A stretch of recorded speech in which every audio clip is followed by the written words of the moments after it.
Salam, hər vaxtınız xeyirli olsun, dəyərli izləyicilərim. Kanalıma xoş gəlmisiniz. Bugün mən tərəvəzlərdən bir qəlyanaltı hazırladım. Çox dadlı, doyumlu, həm səhər yeməyi olar, həm axşam yeməyi olar. Əziz izləyicilərim, keçirəm hazırlanma qaydasına. Mən burada götürmüşəm deməli kabak, kök, kartof. Bunları süzgəcdən keçirtdim və bir qaba əlavə elədim. Sonra üzərinə biraz duz əlavə eləyib qatışdırdım.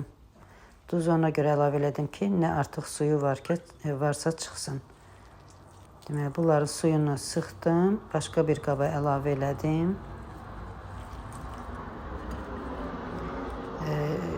Holland pendiri mən mozzarella götürmüşəm, onu da tyorkadan keçirtdim və yarısını əlavə elədim tərəvəzlərin üstünə. 3 ədəd də yumurta vurdum. Biraz da istiot əlavə elədim. Duz, istiot, əziz izləyicilərim, zövqə görədir. Hər kəsin öz ağız dadına görə əlavə eləyə bilər.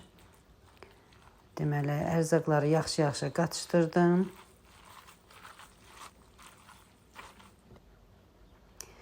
Və sobanın listinə yağlı kağız qoyub, biraz sürkəcdən keçirtdiyim Holland pendirindən qoydum. Ondan sonra üstünə həmən bu qatışdırdığım tərəvəzi əlavə elədim və yastıladım.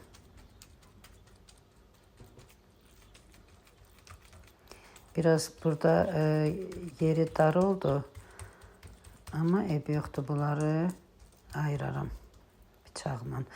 Deməli, yaydım, üstünə ağ çörək otu əlavə elədim və 180 dərəcədə 20-25 dəqiqə pişirdim. Hazırdır.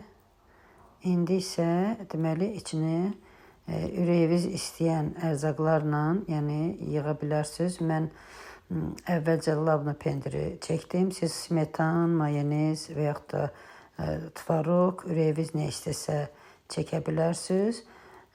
Mən pendirin üstündən qoydum kahı, pomidor, xiyar, bir də kalbasa. Bəzilərinə kalbasa qoydum, bəzilərinə qoymadım. Toyuq əti də qoya bilərsiniz, duzlu xiyar, göyərti, ürəyiniz nə istəsə, soğan doğrayıb yığa bilərsiniz. Əziz izləyicilərim, zövqə görədir. Çox dadlı alınır, çox doyumlu olur. Çörək yeməyənlər bunu yesə doyar, yəni doyumludur. Əziz izləyicilərim, siz də bişirin.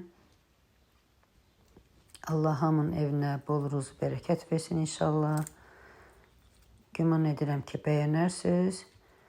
Bəyənsəz bəyən düyməsini basıb abunə olmağı unutmayın. Əziz izləyicilərim, sağ olun.